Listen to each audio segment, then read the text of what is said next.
laugh?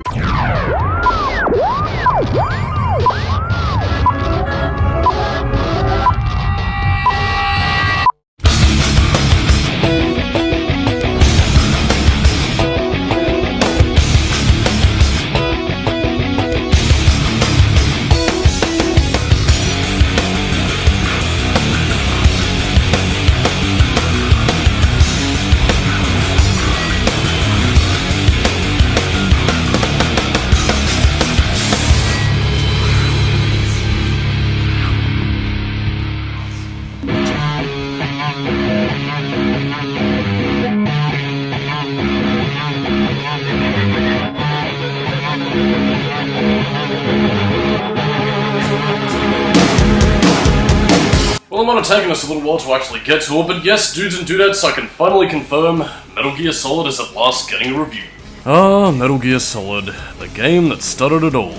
Well, the series' popularity, that is. From its rich storytelling to its stealth gameplay, and the fact that many were surprised to learn that Metal Gear had its origins on the MSX way back in the 80s. Not that I could necessarily blame them given the circumstances behind Metal Gear 2's release in Japan, but, well, for a lot of people, myself included, this is where we got our start in the Metal Gear franchise. It was definitely a game that I think helped break new ground in terms of storytelling for mainstream video games of its era. Going for a more ambitious premise than the general action game trope of stop the bad guys, go out for ice cream, the end plot that was seen in many a title of its day. But while my initial impressions of the game were quite positive, my view on Metal Gear Solid quickly started to deteriorate as I played through the series, especially once I started to play games like Metal Gear 2 Solid Snake. I realized that statement might be a tad foreboding considering how many people do genuinely like this game, so let's keep things positive for a moment and talk about some development history. So, back around 1994, during the very brief tenure of the Panasonic 3DO, Konami initially set the newly conceptualized Metal Gear 3 to make its home on the console that people only really seem to remember for Gex and Way of the Warrior. End it.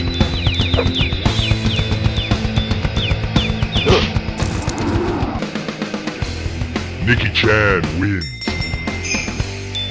However, because the Sony PlayStation was quickly gaining ground in the mid-90s, development soon shifted over to that console, while the 3DO would have to make do with Police Noughts. Those bastards. A game that was not only worked on by Hideo Kojima, but also a game that contained some concept art that you might find very familiar. But I suppose the big question is, why wasn't this game called Metal Gear 3, considering the fact that despite the retcons over the years, it is still in continuity with the MSX games? Well, two reasons, really. The first of which being because Metal Gear Solid was a cheeky reference to the fact that the series was now in 3D, and the second reason being a way of hiding the fact that the MSX games weren't popular. Well, I suppose that, and also the fact that Metal Gear 2 Solid Snake had never seen a release outside of Japan, but I digress. Given that the early 3D era of video games was one that strived for realism and immersion, one of the gameplay philosophies that the development team strived for, and one Kojima held personally, was based around an immersive world. Immersive in the sense that the locations seen in the game will be serving more of a contextual purpose rather than just being simply part of a video game level. And while it doesn't quite go to the depths that a game like, say, Shenmue for example would go to as far as immersion is concerned,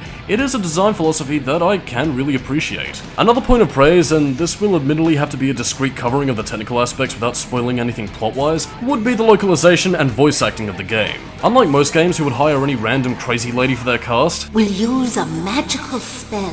the localization team was smart in hiring voice actors and actresses with some experience behind their backs, with recognizable talents such as David Hayter, Cam Clarke, Jennifer Hale, Paul Lighting, or some of the more unknowns among video game fans like Christopher Randolph, Doug Stone, Tasia Valencia, I apologize for mispronouncing that, and of course the ever-awesome Paxton Fettle-sounding voice, Peter Lorre. Each and every one of them absolutely perfect for their roles, and really giving life to their characters. Even if the writing doesn't exactly hold up from time to time. But we'll cross that bridge when we get to it, so on September 3rd, 1998, Metal Gear Solid came out of retirement for what was meant to be one last mission. And I do legitimately mean that because, as is tying with Skully's Christmas fact of the week, this was initially meant to be the last Metal Gear game. This is likely because Konami didn't know how well the series was going to do at this point, especially considering how Metal Gear 2 and Snake's Revenge panned out. But nevertheless, before we dive into the game, two things I want to bring up. One, unlike the MSX games, I'm not going to be diving into as much detail with the characters' backstories like I did before. The main reason being is that I feel the game itself goes out of its way to highlight its cast in a way that the MSX games didn't. So please forgive me if I don't tell you the amazing backstory of Decoy Octopus, a character who's got sweet fuck all of a backstory. And two, I won't be covering the Twin Snakes remake purely for the fact that I don't own a GameCube, and since it hasn't seen a re-release anywhere else, I probably won't ever get the chance to play it. So with that in mind, let's finally accept mission Deep Cover Gecko and dive into the gameplay. Because God knowing the story is going to take up most of this review. And for my thoughts on the gameplay, please watch my review of Metal Gear 2 Solid Snake. Good night, everybody. Okay, I'm not going to cut the review that short, but I do genuinely mean it when I say that this is basically Metal Gear 2 Solid Snake applied to a 3D formula. Not that it's necessarily a bad thing, mind you. I mean, after all, Grand Theft Auto 2 to 3 was much of the same process, and GTA 3 turned out pretty good. Without spoiling things yet to come in the plot, but also to give a little bit of context to what I mean when I say it comes in relation to Metal Gear 2, here's just a few things that you'll be doing gameplay-wise in Metal Gear Solid. Rescuing hostages, crawling through vents, heating and freezing shaped memory alloy keys, finding a female soldier in disguise, the Four Horsemen ripoff boss fight, the Hind D ripoff boss fight, the Semi-Night Fright ripoff boss fight, Colonel Kianbell being fucking useless, and last but not least, an obtuse means of figuring out codec numbers by looking at the back of the CD case. Yeah, so in terms of structure, there's not really much that Metal Gear Solid has in terms of being something wholly original. But that's really only in terms of structure. However, Metal Gear Solid's original gameplay flares are a little bit more contextual in nature. Without giving much away, you'll be getting into fistfights, gun turret car chases, abseiling down a building, and chasing down rats whose diet includes nutritious keycards. And to the game's credit, they do add a few subtle touches to the gameplay, like Solid's ability to choke guards and snap their necks, allowing for an easy kill if you can get in behind them. In addition to compensate for the whole 3D gimmick, the game also has segments where you go into a first-person view whenever you have a Stinger missile loaded, or if you have to crawl through a vent. Overall, there's really not much of a problem I have gameplay-wise, since card keys now stack, and items have their contextual use, like diazepam studying your shot when you're aiming a sniper rifle, as is per Kojima's strive for enhanced realism. So I suppose without much more to say, if you like the gameplay in Metal Gear 2 Solid Snake, well then you can jump into Metal Gear Solid, which is, well, solid. With one critical exception, mind you, but I'll cover that when we get into the plot good and proper, so without further ado, let's dive into the miraculous plot of Metal Gear Solid.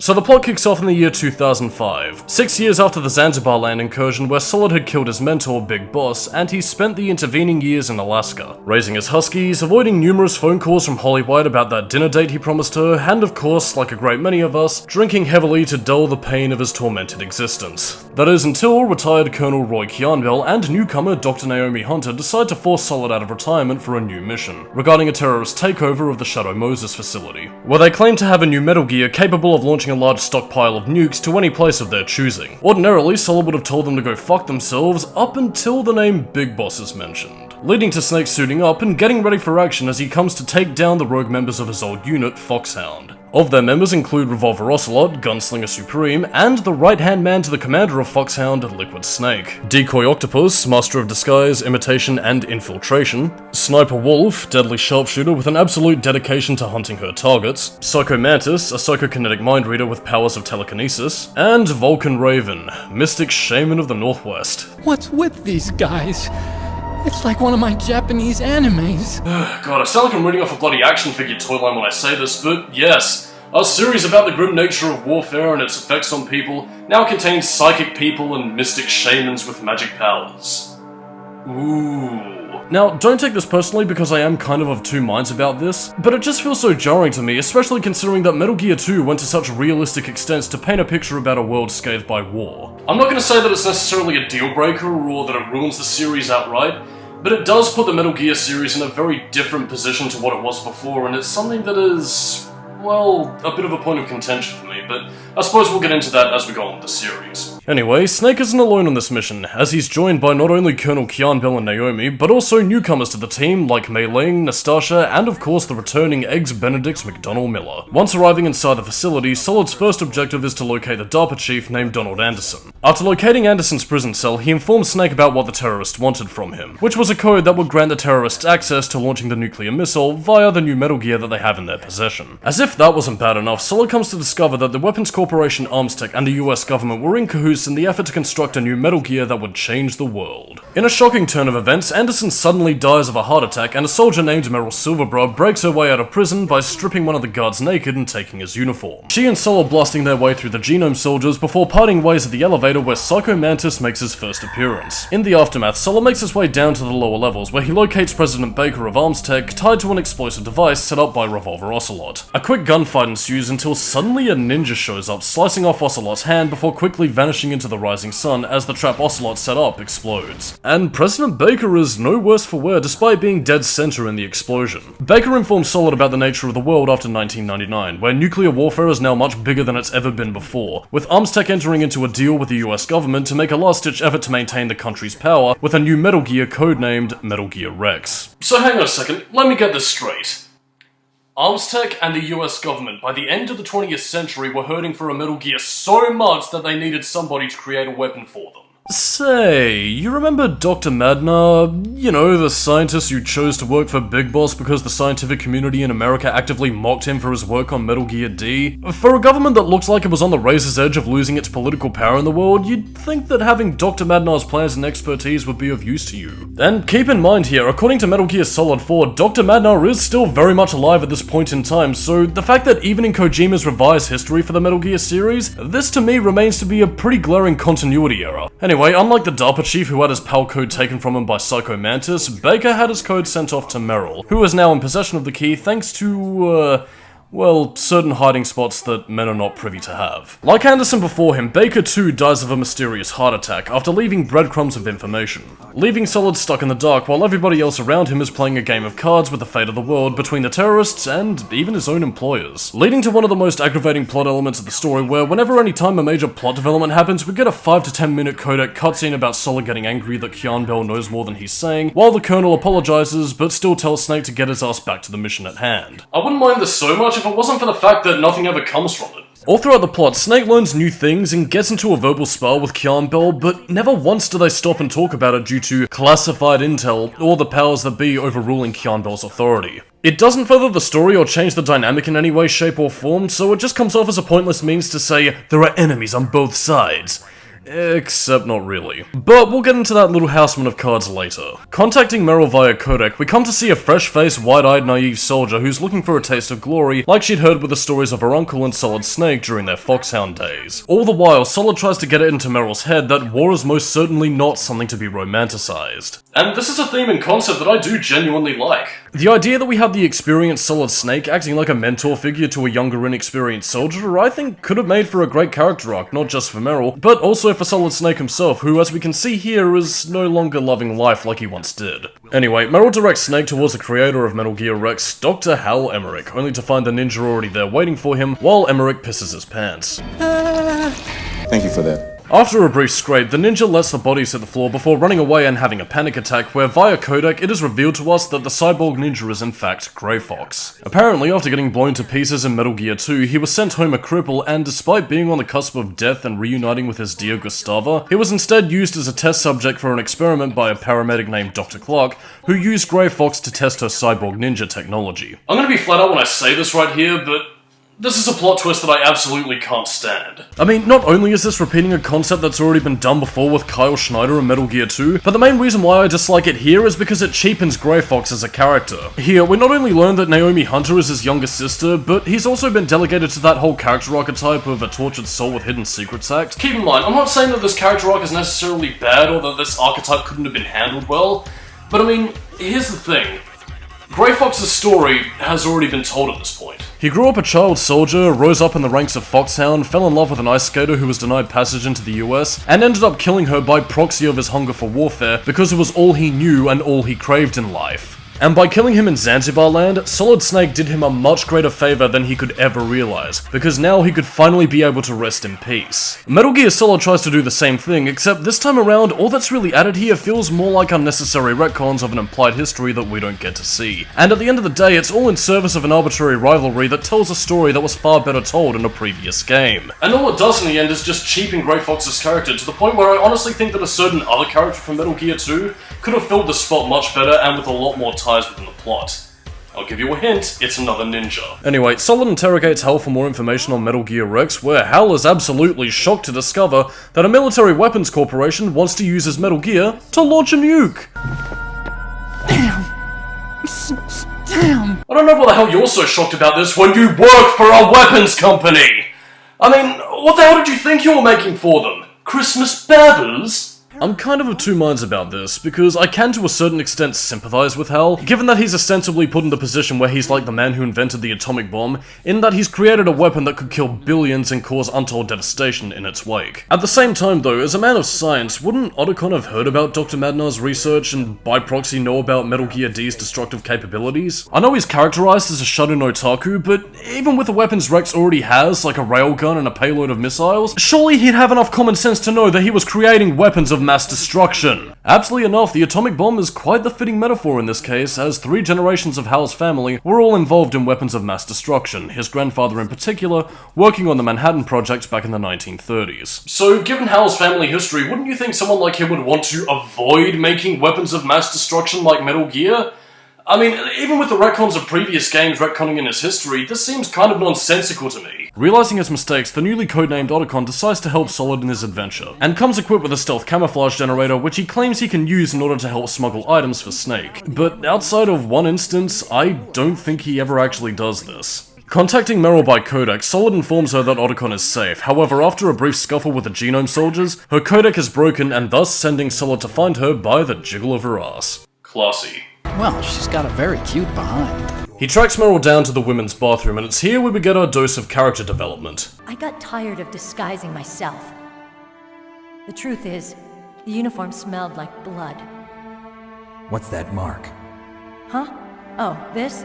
It's a paint tattoo. It's not real. I was a fan of Foxhound way back, when guys like you and my uncle were in it.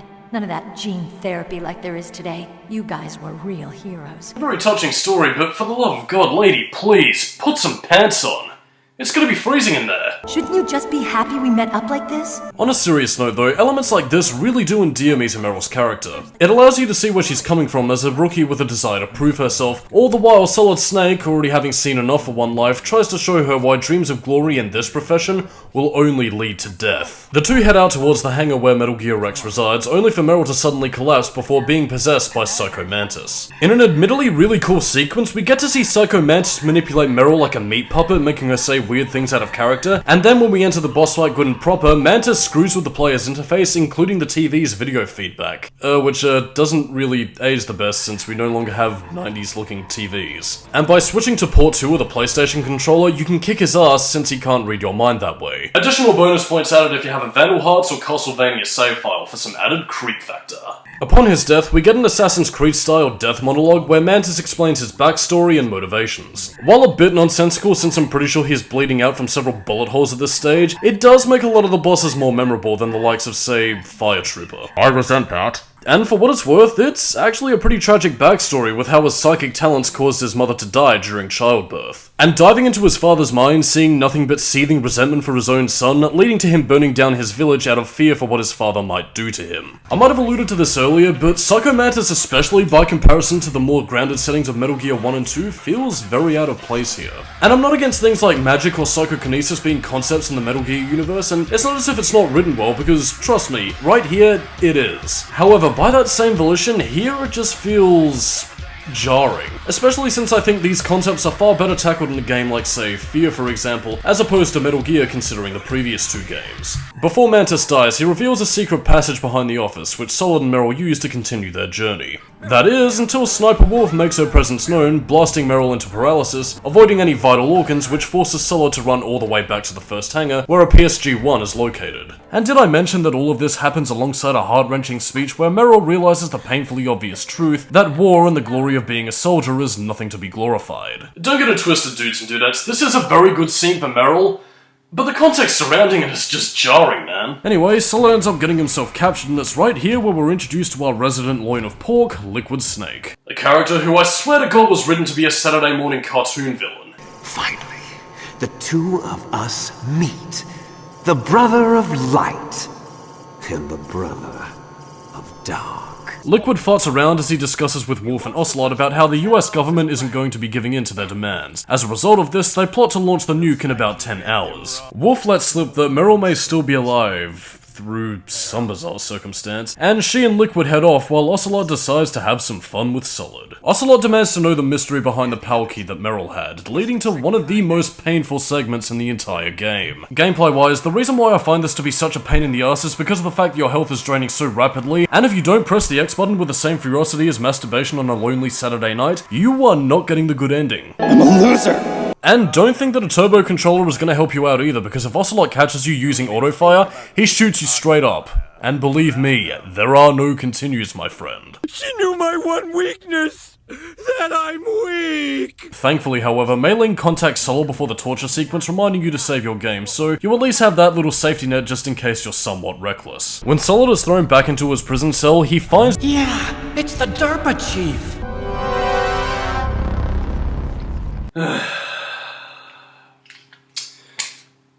Okay, let's tackle these plot points in order. The DARPA chief in the cell, as it turns out, is in fact the real DARPA chief, having died after Psycho Mantis dove too far into his mind. And on top of that, the DARPA chief we met and saw die before our eyes was in fact Decoy Octopus. For those of you who missed the lineup of villains in this game, Decoy Octopus was a character who could imitate his victims down to a T, being almost completely mistaken for the real person right down to the blood type. That is a legitimately cool concept for a character. And you fucking waste him. And I have no idea why the hell Kojima decided to kill Decoy off so quickly, because I mean, it's not as if he didn't have a boss fight planned for him, because conceptually speaking, this boss fight ended up going to Laughing Octopus in Metal Gear Solid 4. But no, instead we get nothing for Decoy Octopus, and he ends up becoming one of many ideas that Kojima completely drops the ball on. A moment of silence for a legitimately cool character concept that was killed by inept writing.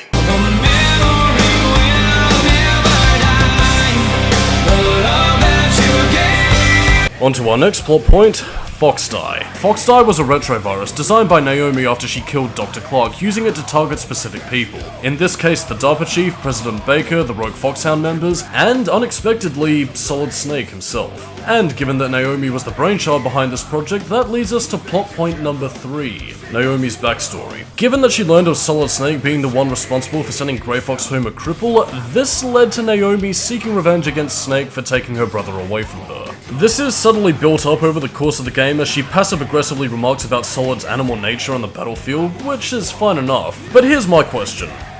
Wouldn't this storyline work a little bit better with a character who's already lost a child before?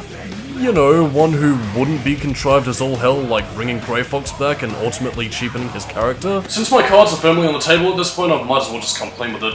Why the hell was this character not Kyle Schneider? I'm serious, dude, because the backstory totally matches up. A man who lost his wife and child in the crossfire, the fact that he was a ninja who worked for Big Boss in Metal Gear 2, plus the fact that she's biologically related to him, which would allow for an actual connection between this and the game's main theme of genes. I realize this might come across as being a little bit fan-wanky to some people, but I mean, come on, it couldn't be any more fan-wanky than putting in Grey Fox. You know, a character who has no place here whatsoever. And our last plot point, and something that I'm gonna say for when it's appropriate. The retcon. I don't have any family.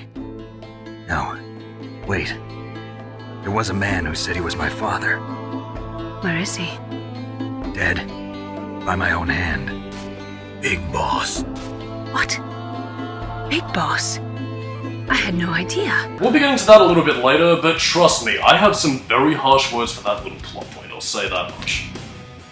Anyway, in due time, Otacon arrives to give Solid a handkerchief and some ketchup, which he uses to bust out of prison and get his gear back. But not before Otacon brings to mention about how Sniper Wolf was apparently nice to him, and that by possessing her handkerchief, this allowed him to remain friendly among the dogs. And I think we all know where this is headed. On his way back to the communication tower, Solid flashes back to when Meryl was shot, expressing regrets over how hard he pushed her, only for Master Miller to suddenly show up and give him a bit of a pep talk. Meanwhile, Kian lets slip about Naomi having a grandfather whom she told him worked under J. Edgar Hoover. While Naomi claims that she never had a chance to meet her grandfather while he was still alive, Master Miller remains suspicious. Moving swiftly on, Solid is caught by a security camera, leading to a brigade of soldiers chasing him up the communications tower until he encounters Liquid in a High-D helicopter, destroying the satellite dish and forcing Solid to rappel down the tower. Shaking off the guards, Solid comes across Otacon again, who's working to restore power to the elevator after Liquid's assault had destroyed the staircase. One boss battle against Liquid later, and after fighting another boss fight which is quite literally the 4 horsemen from Metal Gear 2 in all but name, Solid finally makes it to the outskirts of the Metal Gear Rex hangar. That is, until Sniper Wolf comes back for one last showdown with Solid Snake. Yes, it's her. It's definitely her. Otacon, you sound like you're happy. Snake, please don't kill her. Are you insane? Please.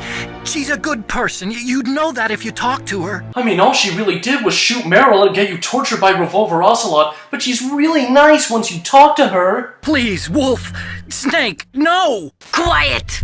Don't get in our way. Something tells me that Sniper Wolf is the one wearing the pants in this relationship. Alright, I think it's about time I finally cracked this little subplot wide open because, honestly, I don't know what the hell Kojima was trying to do with this whole Otacon Sniper Wolf romance. I mean, from what the game implies, it all seems to be very one-sided on Otacon's part, except there are also some lines in the game that seem to imply that Wolf did to some degree care about Otacon, so its inclusion in the story is just baffling to me. Was it to suggest that Otacon, being a shut-in otaku, was seeing more in his bond with Sniper Wolf than what there actually was? Akin to how some anime fans tend to idolize fictional characters in a similar manner? Oh, gross. Because if not, the alternative suggests that Otacon and Sniper Wolf did hold romantic feelings for one another, which doesn't entirely work. No, you're wrong. Don't get it twisted, I could definitely see that Otacon and Sniper Wolf would at least be on good terms with one another given the way they both love dogs, but as a romantic relationship, I don't see it. Well, unless their relationship went something like this. Oh, Rakuda, the way you stood by and did nothing and let a girl save the day, you're my kind of man. Wow. Anyway, Solid snipes the wolf, and as she dies, she exposits about how she grew up in a war-torn country, saved only by Saladin, or as he was truly known, Big Boss. As such, this gave her all the more reason to fight with Liquid Snake for reasons that we'll get into a little bit later, but on top of that, it was also to scorn the world's governments who turned a blind eye to her people's suffering. From a character perspective, it is a nice way of tapping into some of that raw human degeneracy that was laced all throughout Metal Gear 2's plot, so all in all, I have no real complaints with Sniper Wolf's backstory. Otacon then shows up to watch his waifu die before his eyes, leaving it up to Solid to put Wolf's life to an end. Despite seeing his loved one die, Otacon vows to keep helping Solid Snake as he continues his mission down into the underground hangar. Upon his descent, Master Miller contacts Solid with news about Naomi's past, namely that all of what she said about her grandfather being a lie, giving credence to the notion that Naomi might be a spy for Foxhound. Come on, even a high school student could see past it. Yeah, so if you couldn't see past that plot point, I guess that means you're officially dumber than a high school student. Which is a feeling I know all too well. He tells Solid to keep on his guard for the time being, right before he runs into Vulcan Raven ready for another boss fight. One question I've always had in terms of Raven's character is really what he seeks to accomplish here. I mean, Liquid's motivation we'll learn later on. Sniper Wolf wanted to scorn the governments of the world, and Ocelot wanted to restore Russia to its former glory, at least as far as we know. And Psycho Mantis sought destruction in retaliation to humanity's desire to pass on its seed and give life. By comparison, what the hell does Vulcan Raven get out of all this? I mean, the dude's a mystic shaman who's very much one with nature, so by all accounts, why does he seem fine with letting Liquid Snake launch a nuke that could ruin the natural world? Anyway, Raven is then pecked to death by crows, and after a codec conversation between Eggs Benedict and Kian Bell, they place Naomi under arrest due to Miller's suspicions, while Solid continues on into the base, where he finally comes face to face with Metal Gear Rex in the flesh. While making his way over to the control tower, Solid gets a call from Otacon, who's hacked his way into President Baker's files. Telling him about Metal Gear Rex's ace in the hole compared to Dr. Madnar's models was that by firing its payload of missiles via the railgun, it would be able to circumvent traditional tracking methods so that the nukes couldn't be intercepted. Eavesdropping on Liquid and Ocelot, Solid finds out that the nuke is ready to launch at the press of a button. Their demands for Big Boss's DNA and $1 billion. Liquid also brings to mention another one of his demands, being a vaccine for Foxdie. But on top of all of that, it's here where we learn that Liquid is motivated by Big Boss's dream, christening Shadow Moses as Outer Heaven. After that, Otacon contacts Solid, figuring out how the PAL keys actually work, namely that it's similar to Gustava's Brute, in that they are made out of a shape memory alloy, meaning that Snake already has all 3 keys. So after altering the keys and entering them into the system as needed, in a shocking turn of events, Metal Gear Rex becomes activated, and Master Miller thanks us for our valiant efforts. Kian Bell cutting in to inform Solid that Master Miller had actually died in his home 3 days ago, and that his transmission was coming from inside Shadow Moses, meaning only one thing: that Master Miller was in fact Decoy Octopus! Or at least in a smarter game it would have been. Because no, in actual fact it turns out to be Liquid Snake in disguise. What the fuck? I mean, not only does that sound nothing like Eggs Benedict given later games in the series, but this is just kind of asinine to see that Foxhound could be fooled by somebody slicking their hair back and putting on some sunglasses, and not to mention, if that's what Liquid's impersonation of Miller is, then that is by far the worst American accent I have ever heard since my own from the Gex 3D Enter the Gecko review. Well, I'm not like you! Anyway, Liquid explains that the Pentagon was using Snake to get to him, ostensibly being their ace in the hole for sweeping this whole Metal Gear mess right under the rug. The usage of Fox Die, the Black Project that funded Rex, Grey Fox, all of it. Baker and the DARPA chief were never going to be rescued. With Solid Snake as the carrier of the Fox Die virus, he was there to kill them by stimulating a heart attack once he was in close proximity. And given Kian Bell's earlier remarks about how President George Sears was going to sign a treaty on nuclear deterrence while having a nuclear weapon right under the world's nose, to have knowledge of this project come to light by Liquid's terrorist attacks, and the fact that this project was created on American soil, yeah, this is gonna be a pretty big whoopsie-daisy to put it mildly. So in comes Solid to swoop in, give everybody a big dose of Fox Die, succumb to the virus himself, and the boys in black come in, take Metal Gear Rex undamaged, and they all go out for ice cream to celebrate a job well done. To put it bluntly, Solid Snake has basically been a pinball bouncing between people who sought to manipulate him. From Naomi to Liquid to Kian Bell, his bosses, and pretty much everybody else scrambling around him like headless chooks. Sweet crispy Jesus, man. This game is just molting plot threads, and really, that is one of the big problems in Metal Gear Solid, so it's a good thing that I have this lovely can of Pepsi to help me out. Because on top of all of this, we also come to learn that yes, Liquid Snake is his clone twin brother, and that while Solid Snake got all the superior genes, Liquid was left with the recessive genes that left him a failure in Big Boss's eyes. Not that it's really helps by Cam Clark chewing the scenery here. Now I'll finish the work that Father began. I will surpass him. I will destroy him! It is really difficult to take Liquid Snake seriously when his lines sound like they were ripped right out of fucking Crotan from Defenders of the Earth. No, Father. This triumph is mine. Goodbye, Father.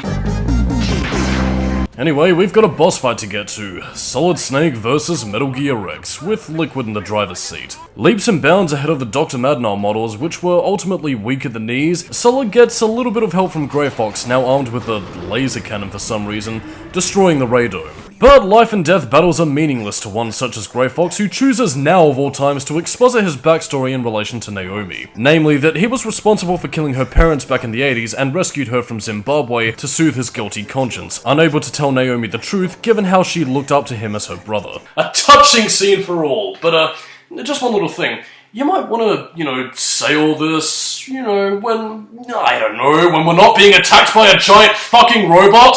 With Grey Fox deciding to die for realsies this time, Liquid squishes him with Rex's foot, and thus a character who had a much better send-off in Metal Gear 2 goes out like a complete bitch, and worse still, a coward for not telling Naomi the truth himself. With enough fortitude, Solid takes down Metal Gear Rex by firing several Stinger missiles into the cockpit, and Liquid survives? Yeah, sure. I got all the recessive genes, brother. Seriously, are explosions just really ineffective in this universe? Dr. Madnar survived getting blown up, Grey Fox survived getting blown up, President Baker survived getting blown up, and now Liquid? Twice, I might add? Those idiots!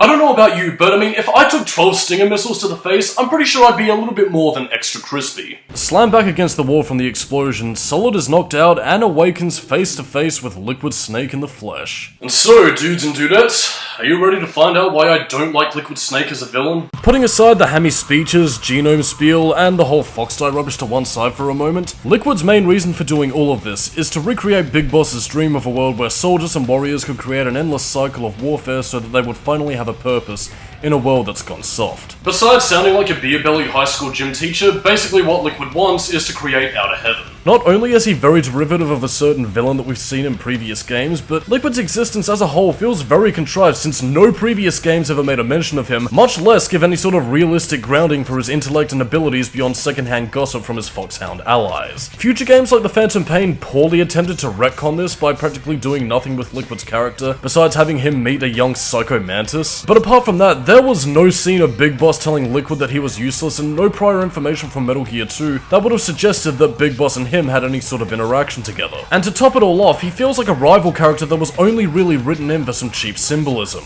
Solid believing that people can make their own decisions and define their own destinies, while Liquid believes that we are all a slave to our genetics. Putting aside Kojima's very shaky knowledge of genes as is, Liquid's entire character arc is just based on his inadequacy that Solid got all the superior genes of Big Boss's DNA, while he got stuck with the recessive genes machines that he felt made him less. And there's your antagonist, ladies and gentlemen. Not a warmonger hell-bent on creating a perfect society for him and other soldiers like him, but instead a petulant teenager angry at the world because his dad loves Solid Snake and not him.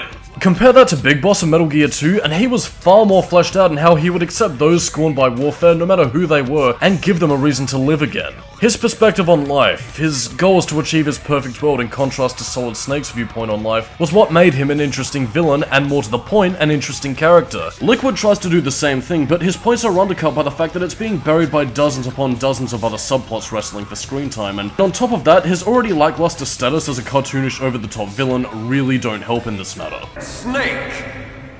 Did you like my sunglasses? Yes, he's a ridiculous man.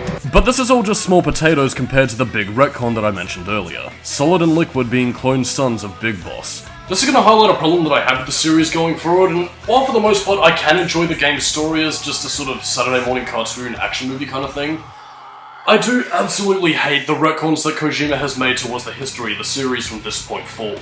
For obvious reasons, it makes everything feel more contrived, and while some games do a better job of justifying it than others, trust me, it is all downhill from here. It's all the stuff I've been bringing up this entire review. Magic Shaman powers, Psychic Gimps, Grey Fox coming back, and Big Boss being retconned as Solid Snake's real father. It all just feels very shoehorned for the sake of a theme Kojima really wanted to tell. The theme of genes. And to be perfectly honest, Metal Gear Solid's theme shouldn't have been about genes, but instead about legacy. Meryl being a key example of this, an example of the modern soldier idolizing past war heroes that inspired her to go into the service, not just to prove that she had what it took, but also as a means of connecting with her deceased father who was killed in action. Otacon being scarred with 3 generations of Emmerich men creating weapons of mass destruction and instead choosing to help Solid Snake by ridding the world of his own creation. Liquid Snake in how he wants to recreate Big Boss's dream despite the fact that he hates the man who gave him life. It's a theme that not only does a better job of tying back to the character's past, but also adds a nice layer of tragedy and ascension to the characters overcoming their struggles to make way for a brighter future. What we get instead is, to me, what happens when a writer like Kojima gets so obsessive in writing for a theme that he starts doing mental gymnastics with not only continuity, but also in plot elements that feel contrived and weaken the story as a result. I'm not saying that having contrivances or retconning a single thing here and there is necessarily bad. I mean, hell, most stories wouldn't really function without them.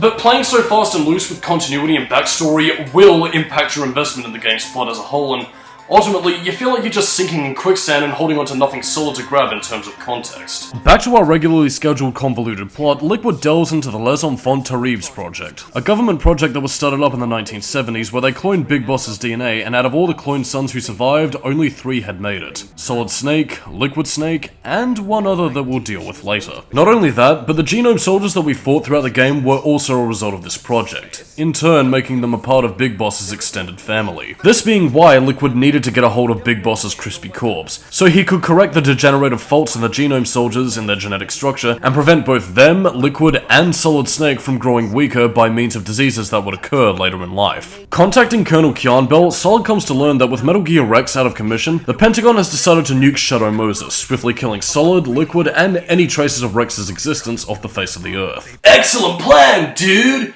But with one minor drawback that I just want to bring up right here, and it's a little something I want to talk about. Oh, I don't know, like how you're going to explain to the public why there's a nuke that was dropped on Alaska? I don't know about you, but if the general public see that America's winter wonderland was given a healthy dose of radiation via nuclear blast, you'd think that might raise a few questions about what the hell the government was doing there. Kianbell, making his peace with Solid Snake, finally about to do something for once in his goddamn life, is quickly taken out of the picture, and in his place is Jim Houseman, the Secretary of Defense taking over this operation. How do you plan on explaining a nuclear attack on Alaska to the media?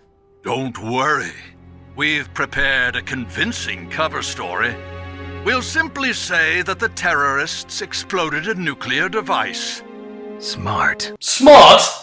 Dude, that's fucking asinine considering the fact that it still reveals that America had nuclear devices. Like, I mean, not to mention, considering the investigations that are going to happen in the aftermath of all this, it's still going to reveal that Metal Gear Rex was a thing and ultimately blow this cover story wide open. When asked about the optic disc with Rex's test data on it, Solid tells Houseman that he doesn't have it, given that Ocelot had taken it earlier on, leaving Solid and Liquid to duke it out before the bombs drop. And after an awkward as all hell boss fight due to the fact that this game really isn't designed for hand-to-hand combat, Solid kicks Liquid's ass and he falls down into the darkness below, leaving Snake to make his way down to Meryl's seemingly lifeless body. And depending on a certain choice choice you made at some point in the game, this is where things begin to differ a little bit. If Solid submits during the Ocelot torture scene, then he'll find Meryl dead and fall into a deep despair that she died because he was too weak. This is until Otacon comes in to give Solid a pep talk about how both of them have lost people they loved, Meryl and Sniper Wolf retrospectively. But now that those two meddlesome women are out of the way, both Otacon and Snake can finally start to capitalize on their budding romance, and at last escape Shadow Moses together. Yeah, I know what I said. And it's canon to me, goddammit!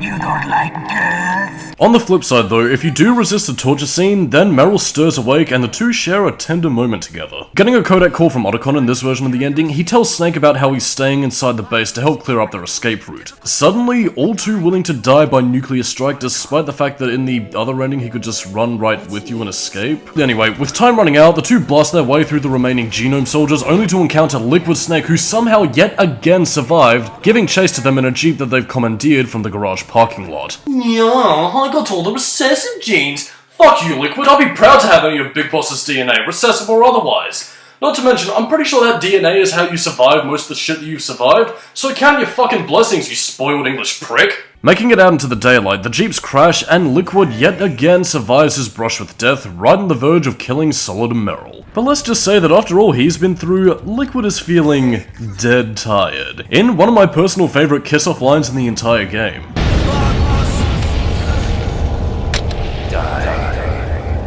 So, with Liquid finally dead for realsies this time, as far as you know, and no stealth bombers in sight, Kian Bell contacts Snake telling him that he's got the situation under control. After alerting the president, Houseman was arrested, apparently acting of his own accord. Washington isn't stupid enough to use nukes to cover up a few secrets.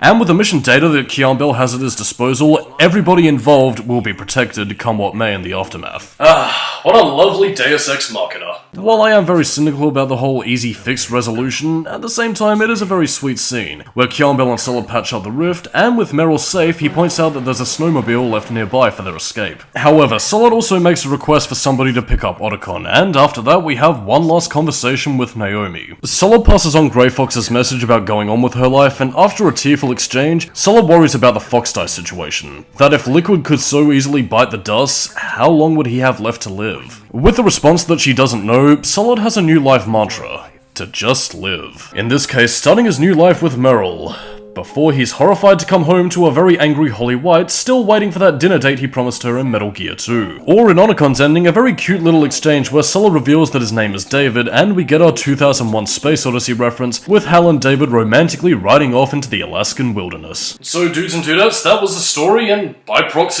In the aftermath of the explosion, we receive a phone call from Genevieve Aristide that the experiment was a success, revealing that she was the one who pulled the strings to get Point Man into his position with fear. So on that note, what are my final thoughts on Metal Gear Solid? While there is a lot about the game that has soured for me over the years, there is also a lot to Metal Gear Solid that I do think commends respect. But what respect it has was borrowed from its predecessor in terms of its structure, with a few minor touches. It leaves a lot of the game's technical aspects and greater emphasis on cutscenes for pointless chatter like Otacon's explanation about anime, or Liquid's rant on the asymmetry theory. Something you'll either get a good kick out of, or something that you might feel is a little bit too chatty for its own good. And while many do play Metal Gear for its story, this is something that you do need to keep in mind when picking up this series, because otherwise, you might just find yourself getting very impatient here. The gameplay is solid, if a little bit copy-paste from its predecessor, and the technical aspects do a fine job for the most part, even if it is a little bit archaic due to PS1 limitations such as mouth movement. For me personally though, my biggest axis to grind with this game is mainly the retcons and plot points stacked on top of each other. But when it comes to emotional moments and characterization, well, barring Liquid Snake obviously, the game succeeds with flying colours. And while characters like Vulcan Raven, Grey Fox and Decoy Octopus aren't done justice in this game, for the most part you really do come to connect with the characters in this game, and as a result, it's definitely a plus in how you want to keep playing just to see if they're gonna make it out alright. And for all my comparisons between Metal Gear 2, and while I do still view that game as the better counterpart between this and Metal Gear Solid, I would be lying if I said that I didn't have a good time with Metal Gear Solid while I had it. Putting my biases aside for the moment, I can still enjoy Metal Gear Solid if I just turn my brain off and surrender to the flow of action scenes and character moments that, honestly, you can genuinely get a lot out of in this game. In terms of recommendations, if you're one who loves a very meaty game in terms of plot, solid if simple stealth mechanics, and a cast of likable characters, then I think you'll get a lot out of Metal Gear Solid. That being said though, if you put too much thought into the plot, you'll end up nitpicking this game to death over minor details, and you might end up getting either frustrated or falling asleep due to this game being more cutscene heavy than gameplay. All in all, while I do still think that Metal Gear 2 Solid Snake deserves credit for being the amazing game that it is, there's no denying that the impact that Metal Gear Solid had was incredible, and for that, Metal Gear Solid will always have a place in my heart, even if the sheen has rusted a bit over the years. On that note, I'm Solidus-Skully, keeping new metal. And Merry Christmas, dudes and dudettes. Hope you're spending it with your boyfriend, girlfriend, parents, family, friends, your secret gimp, or even with me, Solidus-Skully. Catch you later, and, well, enjoy your Christmas prezzies.